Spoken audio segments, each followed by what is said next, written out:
தென் மாவட்டங்களில் கனமழைக்கு வாய்ப்பிருப்பதாக வானிலை மையம் தெரிவித்துள்ளது. டிசம்பர் 16 முதல் மீண்டும் கனமழைக்கு வாய்ப்பிருப்பதாக வானிலை மையம் கூறியுள்ளது. தமிழகத்தில் ஒரு சில இடங்களில் டிசம்பர் 16 முதல் மழை பெய்ய வாய்ப்புள்ளதாக வானிலை மையம் தெரிவித்துள்ளது.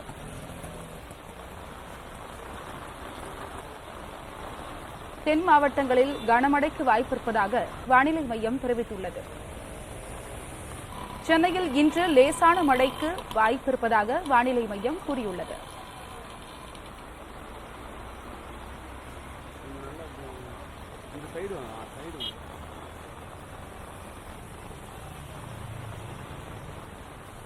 அடுத்த 24 மணி நேரத்திற்கு வானம் ஓரளவு மேகமூட்டத்துடன் காணப்படும்.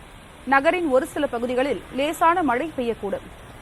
அதிகபட்ச வெப்பநிலை 30 முதல் 31 டிகிரி செல்சியஸ் மற்றும் குறைந்தபட்ச வெப்பநிலை 22 முதல் 23 டிகிரி செல்சியஸாகவும் இருக்கக்கூடும் என்று வானிலை ஆய்வு மையம் தெரிவித்துள்ளது. சென்னையில் இன்று லேசான மழைக்கு வாய்ப்பிருப்பதாக வானிலை மையம் கூறியுள்ளது.